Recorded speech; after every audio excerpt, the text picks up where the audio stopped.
Welcome back to Justice for Jean Alesi 2 in Formula 197, and round 9 brings us to the home of British motor racing, Silverstone. Just 2 years after this site was an operational bomber station named RAF Silverstone, this venue hosted a British Grand Prix for the very first time in 1948. It is famously the site of the first ever World Championship Grand Prix in 1950, and despite the layout changing quite a few times over the years, it remains a fast, sweeping and incredibly popular circuit. And actually, it's one of the few circuits where I actually don't care what version you come to race. Every version of this circuit has been a fun circuit. Now, before we get into qualifying, I'm sure some of you will be wanting to know what the hell happened in France.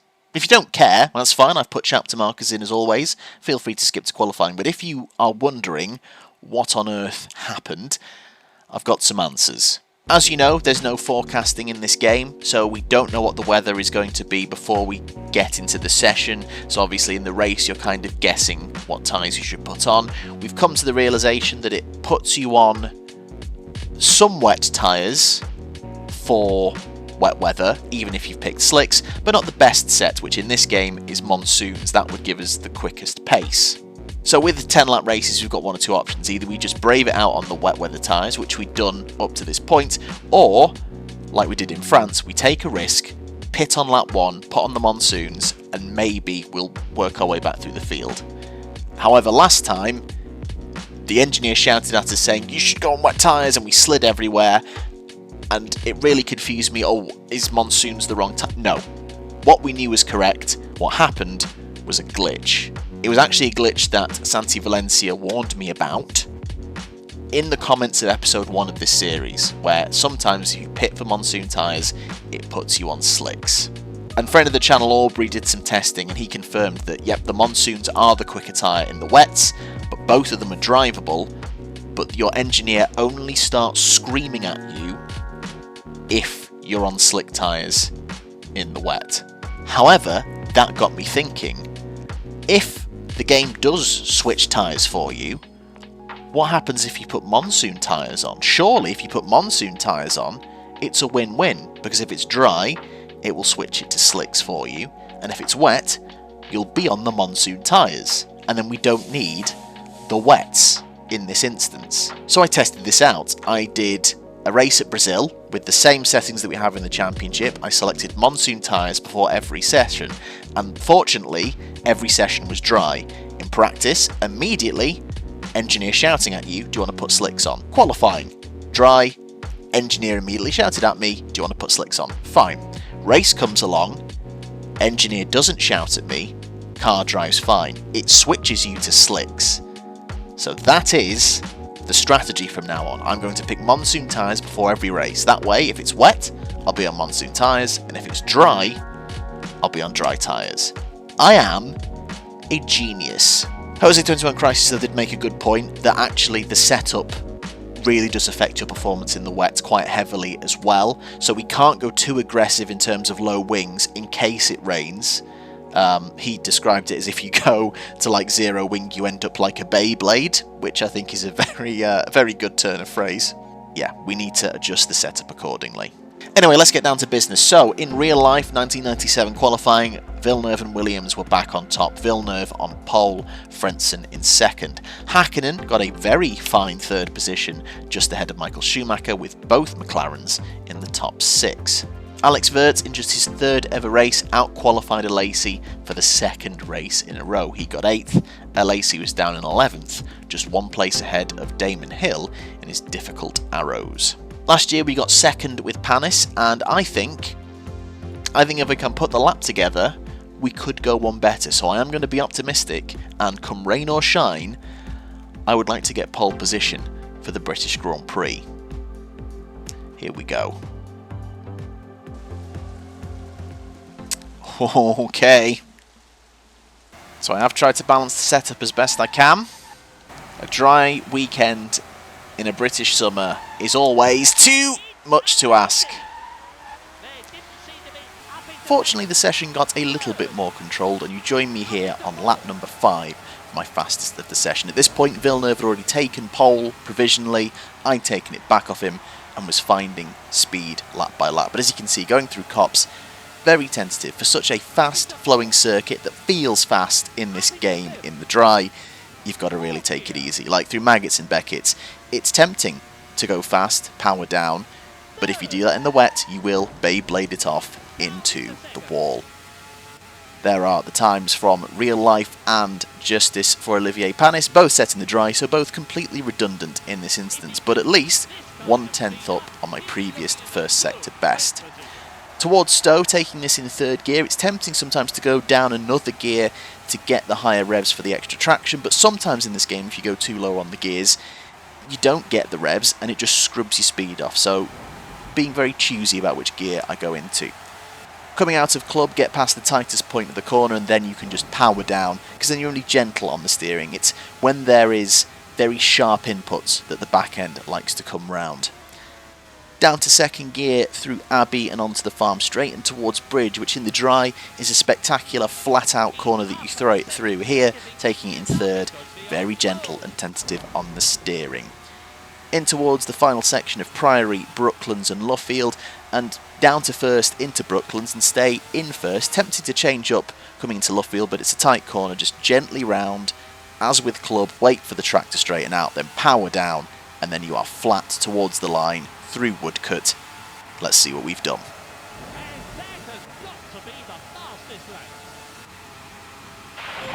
It's good, lap by lap I'm finding grip again. I'm actually feeling confident in the wet again, which I'd completely lost last time, but this is better. This is much better. I think the setup is good, and it should still be okay if it ends up being dry. I think that should be good. God, imagine if this doesn't work. Will it be another pole position? We've been pretty solid in the wet and in qualifying. It is pole, and it's a romp. 5 seconds over Schumacher. Panis in third, Barrichello fourth, Hill fifth, sixth. Oh, I love it. Where is Jacques Villeneuve? Behind Shinji Nakano, Frentzen alongside him. The only thing I am disappointed about is the main man, Michael Schumacher, is alongside us. It couldn't have been him lower down, could it? So, in the real 1997 British Grand Prix, Jacques Villeneuve would win from pole, but he needed a little bit of luck to get there. Michael Schumacher would retire from a 40-second lead with a wheel bearing failure, and then Mika Hakkinen looked on for his first ever win, and his engine gave out with Villeneuve looming behind him, and Villeneuve would just pass him and win the race.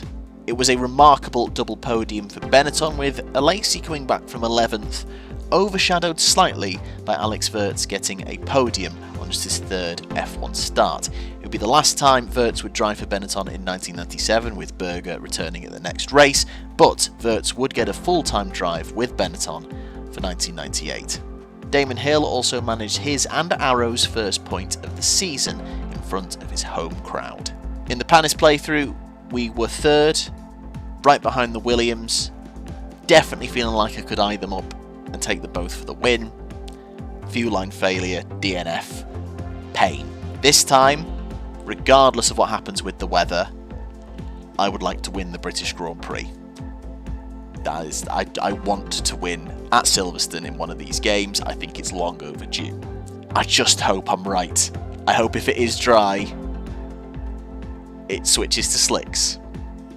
And then if it's wet, I've got my monsoon boots on. It's dry. Please, please be on the right tyres. The red lights come on. And they go out in Silverstone. And as expected, Schumacher jumps us, but I feel like we've only lost the one. I've not actually driven in the dry this whole race weekend. This is going to be a little bit of an adjustment. I know the setup was working.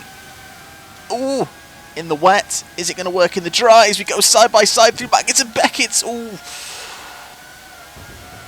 Oh, I noticed the vortex of death there. Panis there, suddenly appearing. And we've got Panis and Hill behind us. I hope that stays the way it is. But forget about that. We need to get after Michael Schumacher.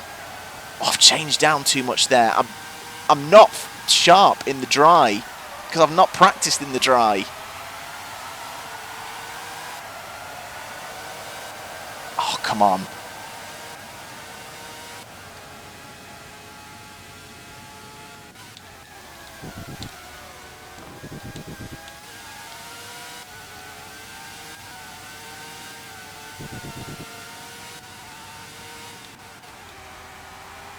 Have to try and work it out as we go. I might be a bit quiet as we do. Good through Brooklands and Luffield. You can still see him. The gap is less than a second, and we are good through Maggots and Beckett's. Good run through Copse. We come out on the exit of Copse. Oh, Schumacher with a late move. We're okay. And we are in the lead into Maggots and Beckett's.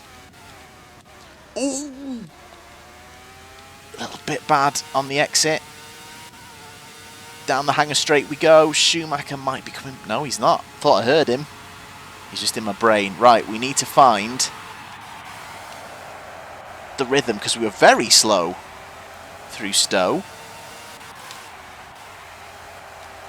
This section, though, is a little bit of a respite because I feel like we are quick through here. Good at the lower end.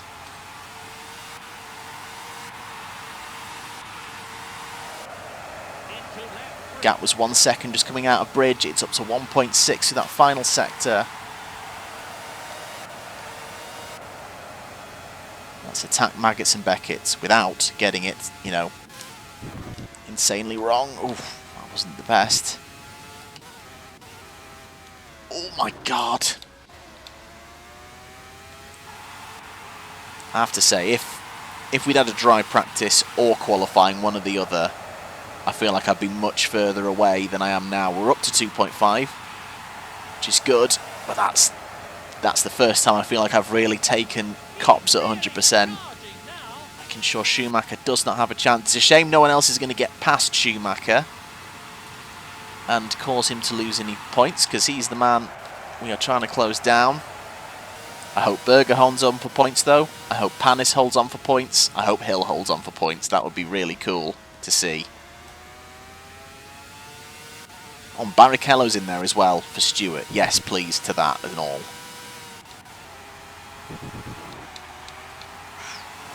Race order. In first place, Jean Alesi. In second, Michael Schumacher. In third, Williams #1. In fourth position, Olivier Panis. In fifth place, Damon Hill. In sixth place, Gerhard Berger.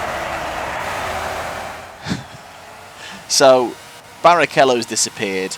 How has Villeneuve gotten up to there? I mean, I do hope now, though, the one upside of that is maybe Villeneuve can put some pressure on the Michael. Well, I'm glad that Berger is still in the points. I can't believe he's not managed to get past Hill and Panis.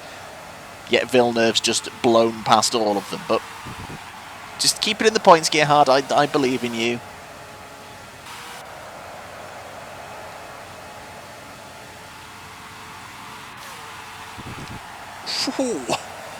Ooh.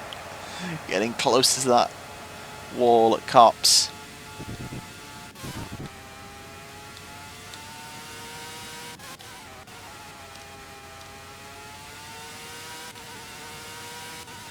Oh, we're cooking now.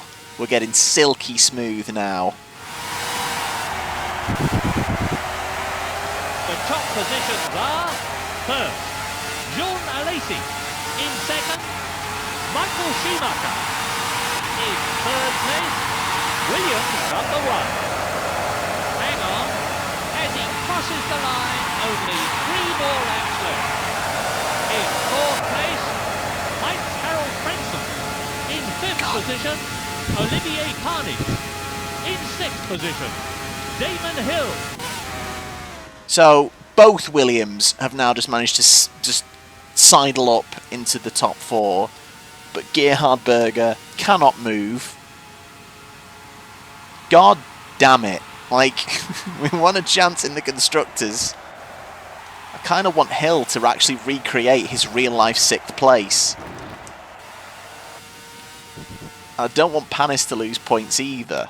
So what are the odds that Berger is able to just replace heinz-harald Frentzen?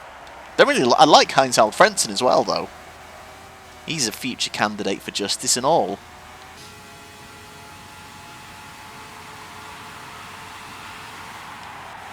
Oh! I didn't spot it again.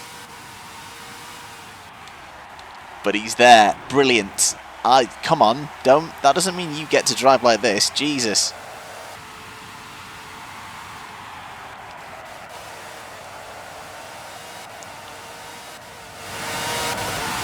I'm looking at the race order now. In first, Jean Alesi. In second place, Williams #1. In third, Michael Schumacher. Fourth, Damon Hill. What? In fifth, Gerhard Berger. In sixth, heinz-harald Frentzen. Oh, I wish this game had replays. I would love to know what's happened there. How has that happened? We can speculate afterwards, because for now I was starting to worry that I had a bit of a curse at Silverstone.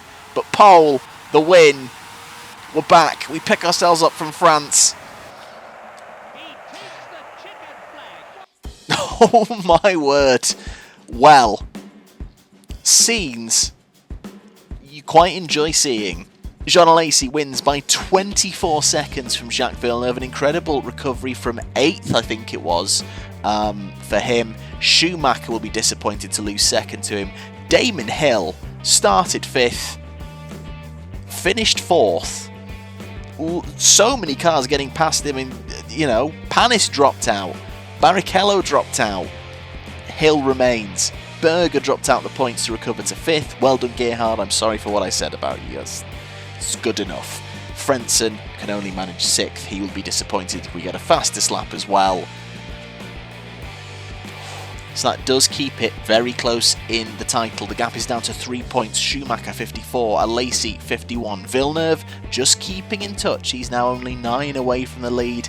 It is still very much a 3-way fight. Like I said, the lesser of 2 evils is Villeneuve at the minute. So if we're not performing, we're kind of a Canadian fan temporarily. Frentzen gains another point. He is happily in his 4th place no man's land. More points for Berger means he is starting to get into a 5th place no man's land. Eddie Irvine really letting the side down for Ferrari. Speaking of which, it's even closer than I thought. The gap is down to 2 points. Williams and Bennett, we are in the fight, but Ferrari are right there as well. Just 5 points separating the top 3. Further down, Panis will be disappointed that he wasn't able to pick up more points, but they remain 4th. McLaren remain 5th. Arrows up into 6th. Next up, another track that if it's dry, we'll be very, very strong at. If it's wet, straight line speed will no longer be our friend, but at least we maybe have a few more tools to combat it. It's the race in real life that was Benetton's last ever win in the sport and Gerhard Berger's last. It is the 1997 German Grand Prix from Hockenheim, and I do hope you'll join me for it. Thank you so, so much. It's so good to be back. We can now go forward without worrying about any glitches, or weather, or tyres, and we just go racing. And the championship, both championships are still so close. It's a hell of a season so far, and long may it continue. Thanks for watching.